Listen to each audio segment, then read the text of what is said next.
just form a fucking wall. O'Neal deep in the post, lots of contact there. Oh, what a block by Wallace! What a jump ball! Pistons down 4, 12-8, 7:38 to play in the first. A burst from Rodney, stuck into the rim. Count that baby and a foul. Reggie inside for Andre and a dynamite dunk. Pistons fans, hello and welcome to another edition of the Palace of Pistons Podcast. Brendan Johnson, Aaron Johnson, Ryan Paye, all here with you again this week. It's the All-Star break in the NBA. Detroit currently sitting at 19-38 overall. But boys, happy All-Star break. And how we doing today? Doing all right? Yeah, doing good. You know, there's not a lot of news or anything like that regarding the Pistons, but hey, we're still here. We're going to put on a show and we're going to have a good time. Yeah, you know, just getting by, I guess. Just trying to get through. Kind of what we have to do at this point. That's what we have to do at this point, not only as a podcast, but as Pistons fans.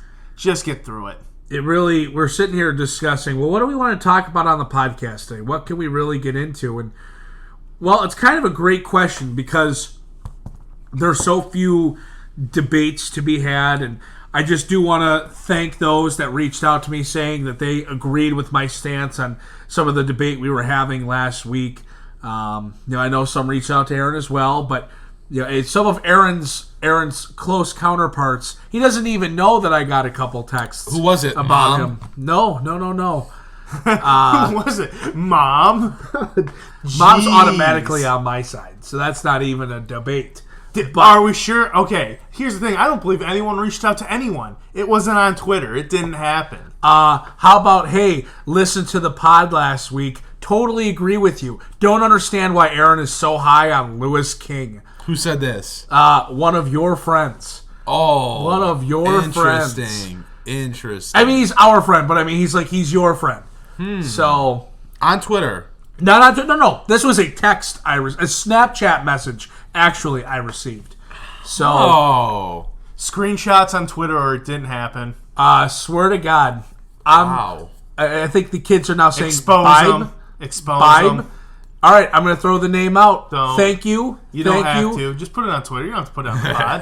DC. I'll just give that. Aaron knows. Aaron, not thrilled. Interesting. Aaron, very animated right now. Well, that's the last time we'll be playing basketball together. Let's get into this. Well, we're talking about, what do we get into? What are we going to discuss? Well, there's one debate out there that I have a feeling, I really hope, that we all can find some agreement on here, but the debate of Luke Kennard versus Svi Mykhailiuk. And there's some people saying that, well, they'd rather just move forward with Svi in the starting lineup. Now, boys, you've got to choose between Luke Kennard and Svi Mykhailiuk as your starting two-guard going forward. Is this a debate?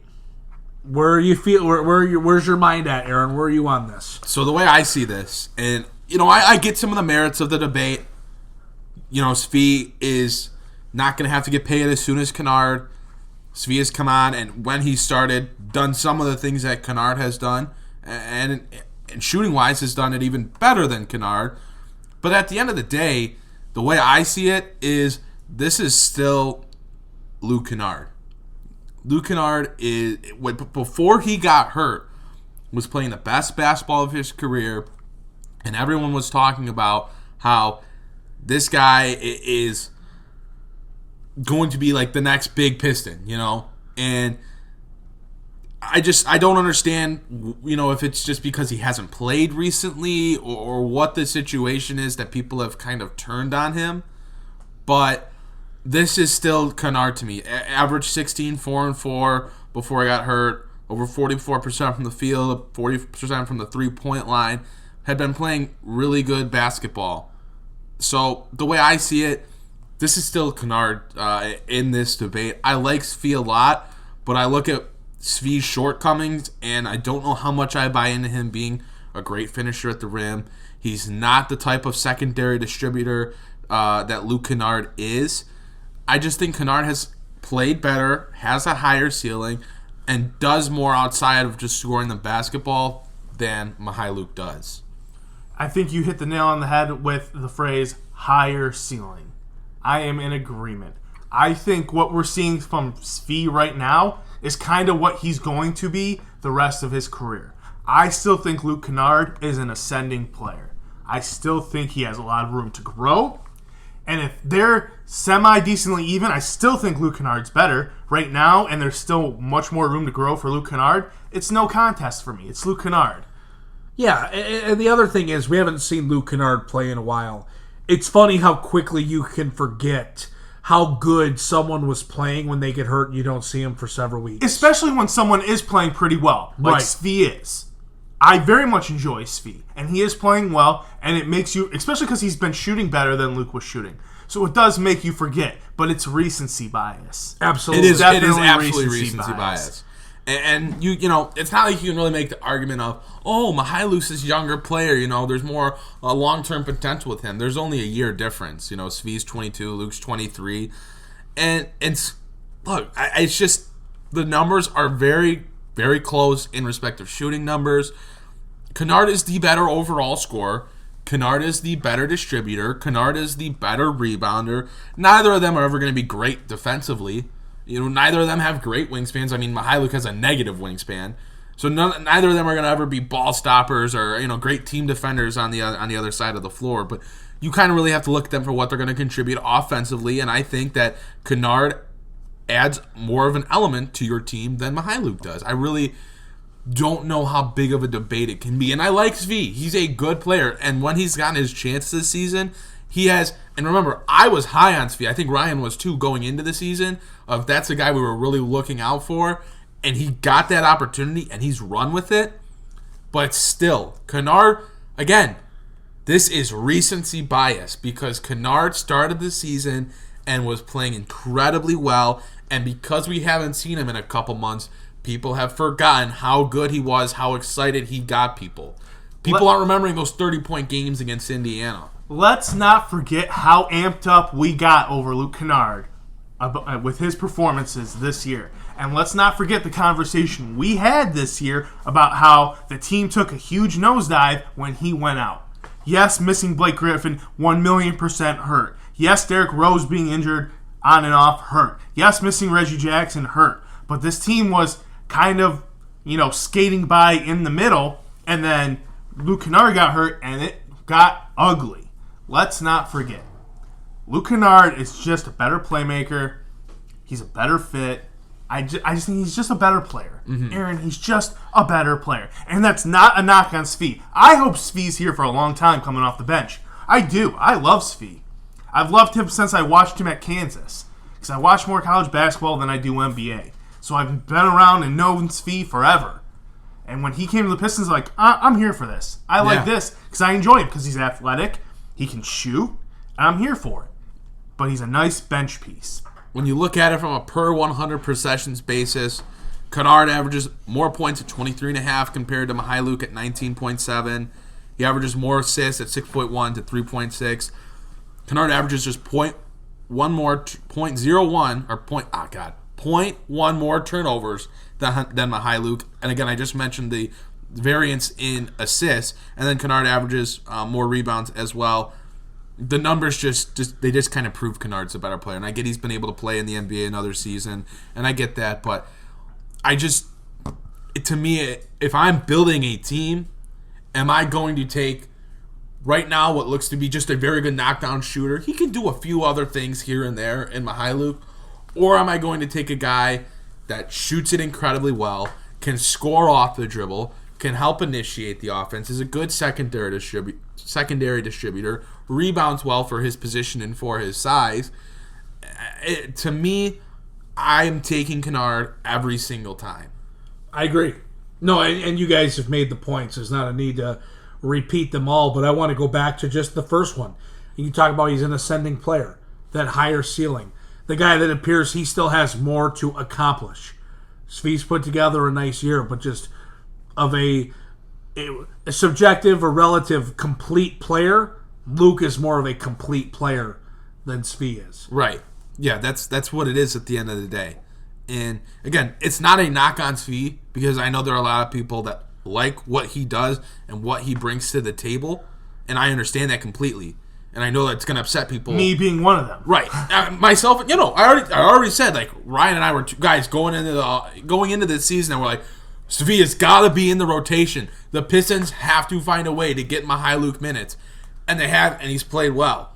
But it's a no-brainer that when you look at upside, Canard has that upside. The only reason I can see someone saying I'd rather move forward with Mykhailiuk, and maybe they should have traded Canard at the deadline, was because of Luke's injury bugs and because you're going to have to pay Luke sooner. That's the only reasons that I could see someone saying that they should have gone with Mykhailiuk over Canard. And the thing is, it's not like Canard's got this like proven injury track record where, oh man, the guy's going to be hurt forever. And, yes, he's had an injury. Yes, he's had some time out. Yes, they're letting him fully recover rather than forcing him back, as they 100% totally should.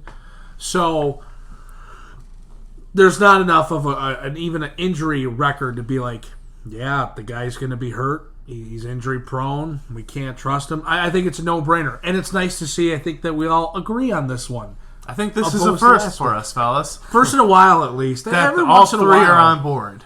Every once in a while, we come across. This was a softball for Brendan. It was a softball. There's a reason we all agree. This one was a softball. You're such a jerk. You're such a jerk. Aaron's that, like, behind the mic, or he's like the keyboard hero, like he'll go on Twitter. Twitter fingers over here. Exactly, Twitter fingers. I'm saying it right to your face. Yeah, but you're hiding behind a microphone here where I, like, You're right next to me. Take a swing, sir. Man, it just... Take a swing. Do it. Listen, I'll let you stay. I'll let you stay in your element here. It's okay. I'll let you have your moment. Okay. I'll let you have your moment. Okay. I'll let you have your moment there. But, a guy that maybe has had his moment, or starting to have his moment in the NBA, is Thon Maker. Finally, Aaron and Thon Maker. Can we just, let's compare the two. Aaron and Thon. Yeesh. But is Thon Maker, seriously, is he turned a corner? Is he a guy that, with the way he's been playing lately, the Pistons could utilize as a backup center beyond this year? A guy that they could give another contract to and keep him around for 2-3 more years. What Thon has done the last few games since Andre's been moved, I've enjoyed watching. I know Thon's a high motor guy, and he works hard. And when he got traded here, I said there's potential there with Thon. You can get it. If you can get it out of him, he can be a decent player. That being said, I'm still not sold on Thon. You can't do it for 3 games and have him be like, bring him back. Yeah. Can't do it. I need to see it the rest of the year. And even then, it's been such a roller coaster of mostly lows with Thon and his time in Detroit that I don't know if I can justify bringing him back at all. He needed to come in this year and really have a strong season. Now, if Thon does this the rest of the year, then maybe it's a different conversation to look at again. But I'm with you.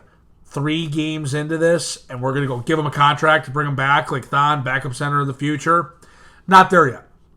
But it is nice to see that at least that there's something there, and it makes... This is the Thon I thought we were getting once Stanley Johnson was traded. Yeah. This is what I thought we were getting the whole time. Hot take. We should have just kept Stanley and not traded for Thon. Hey, yes or no? You know what? I didn't want to have to be the one to say it. I really do not like that statement / question at all. One guy who won't even pretend to be a Stanley Johnson fan. Right here. I'm just glad Brendan posed the question. That's a great question, and that's why you're here. You sometimes you do something well. It's not great well. It's well, and that was something you did well. Thon Maker, in 7 games in the month of February, has averaged 8.6 points on 54.8% shooting from the field, 38.5% from beyond the arc, just 4.6 rebounds per game, however, 1.3 assists. I mean, look, has Thon been better? Absolutely. There's no question about it. He's come in and he's produced, and a big thing for him has been that he's hitting some of those outside shots that teams are giving to him, because when you shoot less than 25% from the three-point line in 3 of the first 4 months of the season, teams are going to give you those shots. Right now he's hitting them. And is this he's hitting them as, teams are, first off, they're giving them to him, and 2, this is him not having played in a while and getting consistent minutes. This is him, just having one of those hot streaks that players have. We know Stanley Johnson had those throughout his time as a Piston. So is that one of those things, or is this a serious, a real, a consistent sign of improvement? That remains to be seen over the rest of this season. And Thon has been decent. Again, I still don't think he has been great. He's still not rebounding whatsoever. 4.6 rebounds in 20.5 minutes per game on this Pistons team, who has nobody else that will rebound the basketball. Thon has got to do a better job of rebounding the basketball, just like everyone else on the team does, but that's something specifically that big men have to do. That's something that Thon has to do better. I'm not buying into this, to be completely honest with you. I've seen too much bad of Thon Maker. I've seen too many clank threes. I still can't get my eyes away from the playoffs last season when anytime Giannis got switched on to him, Thon just wrapped his arms around him and fouled him while Thon put it in the basket. Or, excuse me, when Giannis put it in the basket. I can't get over that. And I'm not going to, over a 3, 4, 5 game stretch, buy into a player that has done so much bad and has played so poorly that, I'm going to say, oh, this is a guy that can be part of the future here. This is a guy that the Pistons should consider giving money to in the offseason. I'm not there right now. I don't know if I will ever be with Thon unless he goes out the rest of this year and plays incredibly well and continues to trend in the right direction and continues to show improvement. My mind this offseason is on paying Christian Wood, testing the waters on a Luke Kennard extension, and then seeing what's out there in free agency. Are there any restricted free agents to take a poke at? It's not on Thon Maker. And I'm not going to let a few games in February sway my opinion as of now. I just can't.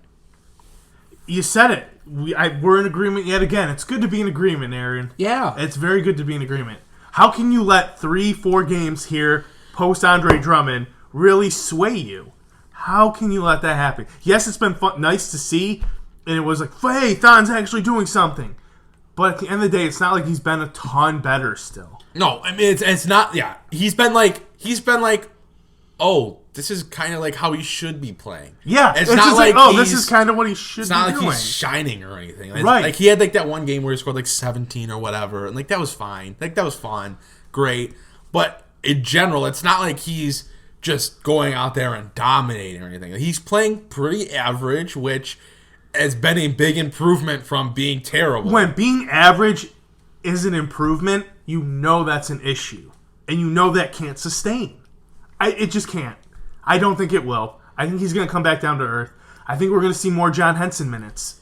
Hey, John Henson. I think we're going to see more John Henson minutes. To be honest, to me, it's just about whatever lineup can help you lose games, do it. Just lose games. I don't care. Lose games. So if that's not, of course, screw John Henson minutes. I hope Thon tanks and they keep playing him. So Thon is going to be 23 in the offseason. Is he like on your radar of guys that the Pistons should either look to sign or re-sign? No. Depending what the contract is. I mean, if it's a really cheap third center, am I completely opposed to it? No. I'm not going to sit here and be like pissed if they re-sign him. If Thon comes back as your backup center, though, then that's an issue. If he's your third center, I'm okay with it. If he's your second guy, I have an issue with it. If Blake Griffin is traded and we know it's a full-on complete rebuild, bring Thon back for a year or two. Yeah. Fine. I have no problem with that, but I can't commit to him any more than, okay, Blake Griffin got traded. We know we're in burn-it-down mode. We know we're going for Cade Cunningham in the 2021 draft. Oof. Well, that's the thing. To me, it's then I'd be okay. If you know, resign Thon. If you know next year's a wash, whether you trade Blake or not, you still may know that next year's a wash. Then I'm not. Yeah, I'm fine. I mean, I'm fine bringing him back. I mean, whatever. To me, it's like it's not going to be emotional either way. If Thon goes, he goes. If he comes back, it's as long as it's not like a 3-year deal or something stupid. Yeah. See, I'm of the mindset of I'd rather take a flyer on another young big out there. Like, I don't see anything with Thon. I like him as a person. He's a high-energy dude. He's been supportive of the team. But I just don't see the potential with him. And I don't see anything really changing in that respect either. So I'd rather the Pistons take another shot at a wild card kind of guy, just like they did with Christian Wood. Now, I think Wood kind of fell into the lap. I don't think he should have been on the market anyway with the performances he was having. I don't think they're going to get a guy like that. But take another flyer on a young big, or draft a center. And I was telling Ryan this off the air before the podcast, but this is why I really wish Detroit was able to get that Brooklyn pick from Atlanta in a Drummond deal. Because if Jalen Smith is on the board whenever that Brooklyn pick was supposed to be, and that would have been a great pick for Detroit in the mid-first round pick. He's playing so well right now. He's averaging over the last 10, 12 games or whatever, he's averaging over 20 points and 12 rebounds. This is a guy that last year, and I was watching Maryland because I was on the Bruno Fernando hype train. We all were. Jalen Smith. That was a time where we were all on the We were all very much on the Bruno train. Yeah. And I still think there's time for that. Yeah. Let's not be swayed by this he was supposed to come back in the Atlanta deal as well. Let's not be swayed by this season. I still think Bruno is going to be a player. Listen. But anyway, real quick. Yes, Jalen Smith would have been nice to have because I do watch a lot of Maryland basketball because they're in the Big Ten. Right. I watch the Big Ten basketball. He's very athletic. He's doing stuff as a center that's crazy. I'm watching some film. I mean, he's taking shots off the dribble, off movement, 3-pointers, crazy. His athleticism as a human being is so crucial to his success, and I love it. And I feel like it's gonna translate so well in the NBA. But that's just me, and that's why you want that mid-round pick from Brooklyn in a trade. But whatever, it's fine. Nothing can ever happen nice for us anyway. Right. But back to the main point here. Let's. To conclude my final thoughts so that we can move forward, unless you guys have anything else Brendan had something to say. Okay. Well, I'm going to finish this really quickly here. Do not get your hopes up with Thon Maker. Do not let him trick you into an extension or anything of that manner. It's just not worth it. The potential is not there. He's going to be 23 again in a week or two. And he has not shown nearly enough in his time that resonates as this is a guy that maybe hasn't completely figured it out yet, but there's something there. The flashes haven't even really been there with him. So do not buy into that. Do not buy into a couple games. If he does this for the rest of the year and continues to get better, we'll have a different conversation in a couple months. But right now, no.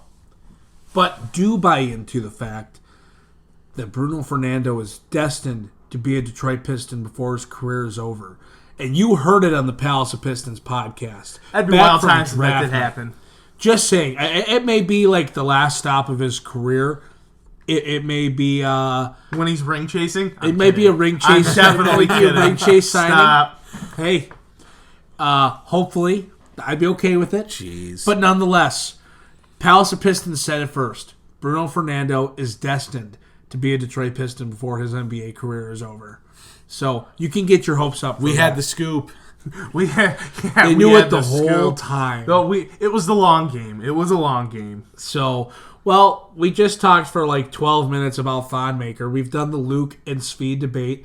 Quickly, you can feel free, pause the podcast, hit that subscribe button. Whether you're on iTunes, SoundCloud, YouTube, no matter what, hit that subscribe button, Palace of Pistons. We'd love to get that support.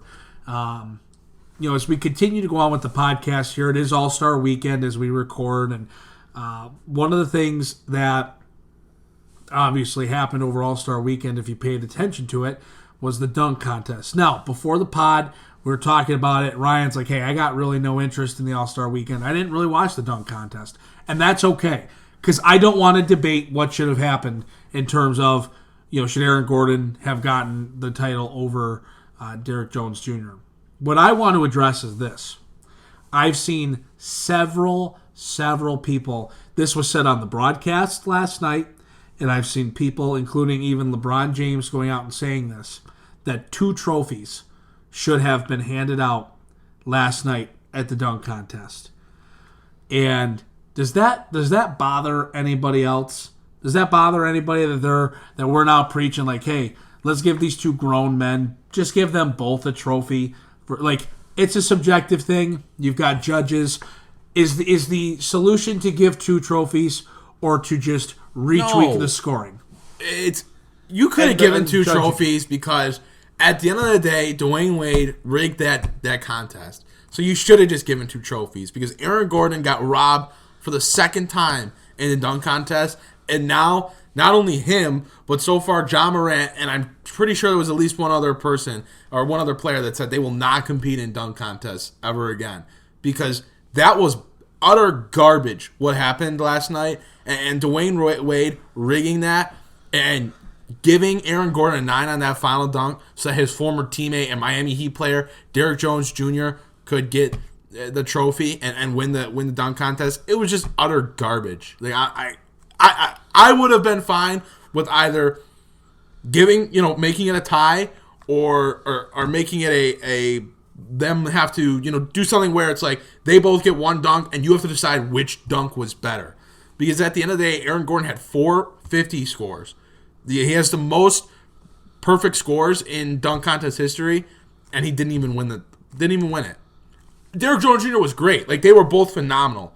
But Aaron Gordon's final dunk was just as good as Derrick Jones' finals dunk. They both should have been at 50. And Aaron Gordon in at a 47 after dunking over the tallest player in the NBA. Come on. He didn't even practice it. That was pulled out of thin air because he needed another dunk. Taco Fall had no idea that was happening. It just happened. And on the first try, Taco Fall looked kind of scared. He was. He said he was scared after. as shit. I saw the replay on that because, like I said, I didn't really care for it. He was freaking out. You could tell he was freaking out. They did the close-up as he's holding the ball and he's just standing there waiting. He's freaking out, dude. Freaking out. That could have been real bad for everyone. But Aaron Gordon is that much of an athlete that no problem. Now, I'll say this.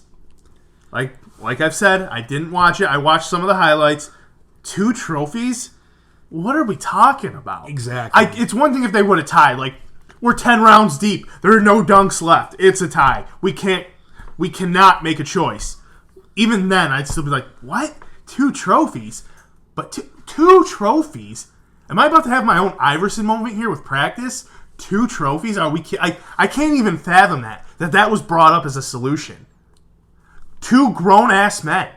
Grown-ass men. Give them both trophies.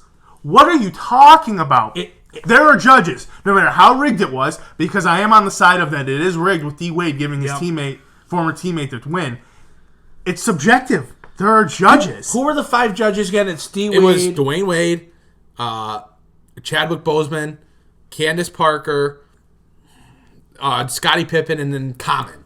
It should just be former dunk contest winners that I agree. That do it. Dunk contest winners should be the 5. 100%. When it comes down to it, if you go into overtime or whatever you want to call it in a dunk contest, it should come down to they both have to do a dunk, and they don't get scored after they both do the dunk. The judges have to come together, and they have to decide which dunk was better. That's how it should have been. Because... And again, Dwayne Wade should have never been a judge in this contest. It should have never happened. And I get not wanting 2 trophies. I mean, I wouldn't want to see a contest end with 2 people getting trophies. But last night was one of those things where it's you look back at it, and this doesn't only affect the dunk contest from this year, but the way other NBA players are talking, it affects dunk contests for a while. If they would have scored them the same and then said, hey, we're taking the combined score of all of your dunks to determine the winner, I think Aaron Gordon would have then won, correct? Yes. If that would have been the solution of hey, listen, okay, your final dunk, you both got the same score, we're going to take the combined score. If that was if that's intertwined to the rules, then, that's part of a solution. But the big thing, and I think we're talking about here, is the judges. Just random people. Whatever. We'll throw him and we'll throw her. What are we doing? We'll have Black Panther be a judge. He doesn't even want to be out there, but I really like the idea if it should be former dunk contest winners. as dunk contest judges. Here's the issue with last night, and it's something Aaron brought up, is that, first off, I feel like the dunk contest has kind of been on life support a little bit over the last 5 years. Because guys don't want to take part in it. Yep. It's been guys who really aren't that great at high flying. But now all of a sudden, we have this influx of guys in the league who can make it exciting. Zion, Ja Morant, Zach LaVine is a freak. Aaron Gordon. Like, there's guys coming into the league and guys who are coming their own now who can make the dunk contest exciting, and you have this fiasco from last night. For an event that, honestly, I've heard more hype for the skills contest and the three-point contest than I have for dunk contests in recent years. And I've watched past dunk contests. They kind of suck. The dunk contest just isn't that great anymore. And it's not necessarily the player's fault. How many new and creative things can you do? And that's it, right? Like, how many new dunks can you continue to But now do? you've got these young, polarizing figures coming up into the NBA, which could really help the dunk contest. And you have this absolute atrocity, from what it sounds like, last night in the judging. The NBA just shooting itself in the foot. The thing is, if they would have scored them as a tie, if they both would have gotten the same score on their last dunk, I'd have no problem with it. If somebody wanted to argue like, oh, well, I gave it a 9 for this reason, whatever, but they both ended up with the same score, that's fine. But I think both dunks actually deserve 50s in that final round, personally. I don't think either of them should have been below. It was, to me, no-brainer, 10s across the board. So then you take the combined score and you crown a champ. It doesn't help that in the early rounds, they're tossing around 50s like it's candy on Halloween. Oh, that's what I'm saying. That's another thing. Why are 50s being handed out so much? They it's need nothing. to make the 50 an actual perfect score. 50s should pretty much never be seen. Like Dwight Howard got a 49 on a dunk where he caught a lob from, Jameer Nelson lobbed it over the backboard to him from the other side, from like the stands area. Cool. I couldn't do that, so that's great. Like, nice dunk. He got a 49. And Aaron Gordon on his final dunk got a 47. And Aaron Gordon's dunk was so much better than that dunk. It just boggles my mind how bad they messed up the dunk contest last night. It was terrible. It's on life support, guys. The NBA has... It shouldn't be, though, because they have so many good dunkers once again. Yeah. Aaron Gordon, Zach LaVine, Derrick Jones Jr. But you already listed names. Zion and Ja should be doing it in a few years. Who knows if they will now. I mean, Ja already said he's not going to participate in it. But now, again, they have this influx, again, as you mentioned, flyers. of guys that can dunk the ball. And this happens, and they're going to scare... Well, they already scared away Aaron Gordon, who, again, is like the best dunker we've seen in a while. Maybe since Dominique, and he's done now. He might be the best overall dunker ever in the dunk contest. He's fantastic. up there. He's up there. He's fantastic. So it's terrible. It's terrible that the NBA allowed this to happen, and it is the NBA's own fault. They set themselves up for something like that to happen. I get it. You want to have a Chicago, Chicago feel to the dunk contest, to the NBA All-Star Weekend because you're in Chicago. So you get people from Chicago. Wade, Common, Candace Parker. You get those people. But you put a player in it that was a teammate of a guy that's officiating it. I get it, but it's terrible. unnecessary, and it ruined it for the long term, the big picture for the NBA, and it's ruining it for the fans.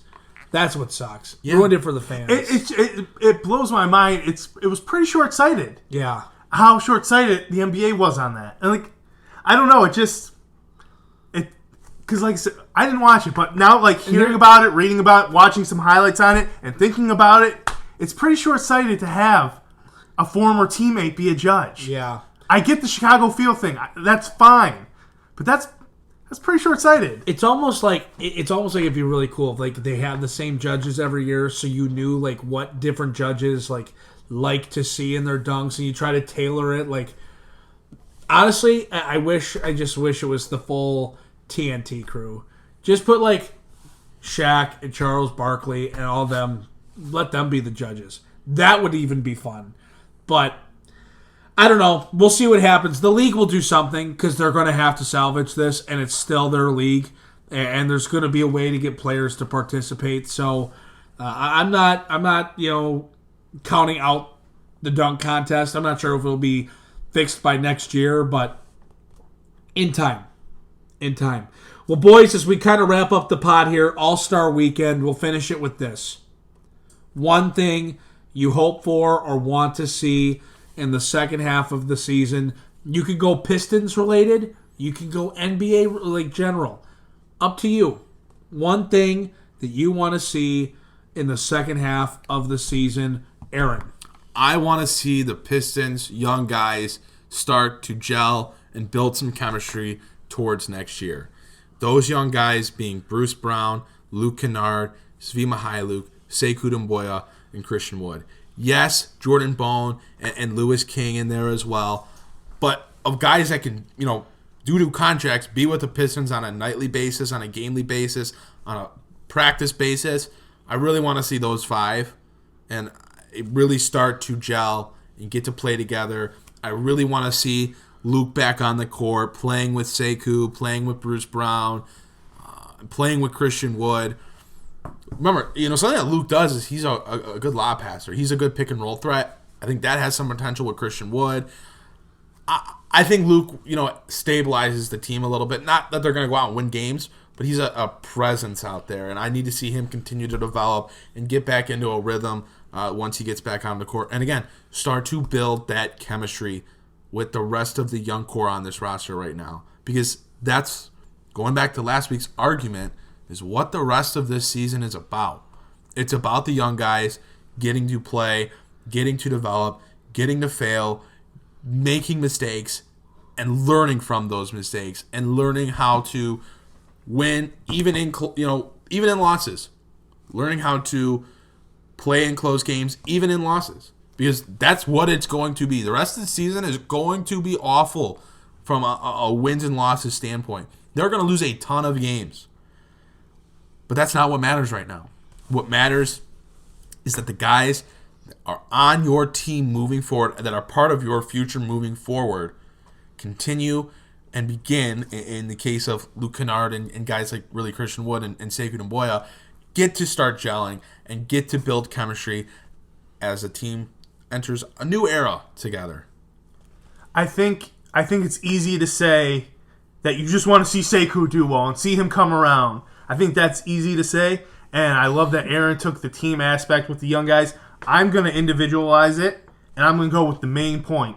Luke Kennard. I need to see Luke Kennard come back and stamp himself as one of the guys going forward. He finds his flow. He's going to be rusty the first few games. He's coming back from being off for 30 games. It's going to happen. But I need to see him. He was on his ascension. I need to see that ascension continue once he finds his flow again back when he's playing. I need that. I need him to stamp himself as, I am one of the future pieces here. I will be signing that extension. They're not looking to trade me. Yeah. I am that guy. Right. That's an underrated thing to look at, too. Like, what's his attitude going to be like? Is he going to come back and be playing with the mindset of, shove it at Stefanski? Like, don't ever put my name in trade talks again. Never put me in trade talks again. Don't ever leak that. Don't ever let that get leaked again. I am here. Like, I need to see that is fuel to his fire. Not to be like, screw the Pistons. I'm out of here the second I can be out of here. But I'll show you. I am one of the guys going forward. I can average this amount of points a game. I can be this type of playmaker. I can be a leader for this franchise going forward. Maybe he's not the absolute cornerstone like a Sekou, or if they get a nice draft piece this year or anything like that. Killian Hayes. That's what I want to see. Killian Hayes, keep ascending. Killian Hayes, get onto the Pistons roster somehow, right now. But that's what I need to see. That's what I'm looking for. More than anything else. More than Sekou finding himself again, which he's 19. He's going to find himself. I'm not necessarily worried about that still. Still not worried about that.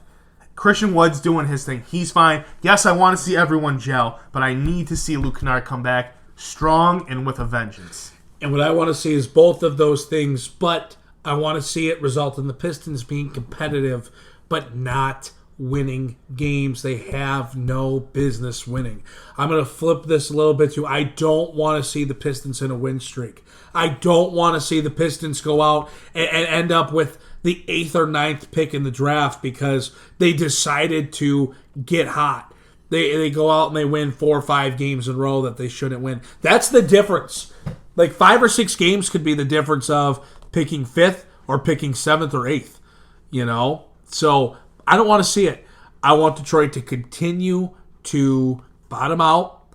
I hope that Charlotte finds a way to win a few extra games, but position yourself for the draft. At the end of the day, this does not have to be a long rebuild. You don't have to, I mean, even if you trade Blake, you don't have to go on a 5-year hiatus and blow it up. You've got pieces in place. Get that draft pick. Position yourself for 2 or 3 years of retooling with the young pieces and moving forward as a franchise. That's what I hope for the second half of the season for Detroit. I don't think you're going to have to worry about any win streaks with this team. I'll tell you what. A Reggie, Luke, Sekou, Christian Wood, Markeith, like that's still a starting lineup that could go out and like get hot. Or Bruce Brown, like Derrick Rose comes out and decides to have a stud game, puts up 27. Like it's just one of those things that I don't expect them to go out and have this tremendous second half of the season, but I could see them finding a way to like 1 5 or 6 game win streak and just getting hot for a little bit, or even just a couple weeks of going 2-1, 3-2, winning 5 out of 7, like some stretch that takes us out of the top 5 of draft position. Right now they pick 6th if the season ended today. I don't want to get any worse than that. I would actually like to get to that top 5. Love to get to that top 3, but top 5. Dwayne Casey comes out of the All-Star break with a starting lineup of Derrick Rose, Reggie Jackson, Tony Snell, Markieff Morris, and Christian Wood. What? 1,000,000%. You know that's happening. He's not here to lose games. Some variation of it. He's not here to lose games. Langston Galloway's the 6th man. Right. Sekou's back in the G League with Bone and King. Give me my veterans. I want to win. Oh, man. Well, hopefully Detroit does not find a way to win a lot of games in the second half of the season. But we're going to be here covering them, whether they win, they lose. PalaceOfPistons.com. Of course, you can find us on iTunes, Twitter, Facebook, YouTube, SoundCloud. So whether you're looking for the pod, you're looking for the written content, you're looking for the video content, you're looking for the social media content, it's all available. So go ahead, click that subscribe button, click that follow button, and tag along for the ride. The Pistons have a chance to do some good things for short term in terms of draft position, which hopefully leads to long term in terms of getting some talent here and really finding a way to contend at a high level in the Eastern Conference and beyond. So with that being said, boys, good to be back again. All-Star break, check done. Moving on to the second half of the season. We'll see you next time here on the Palace of Pistons podcast.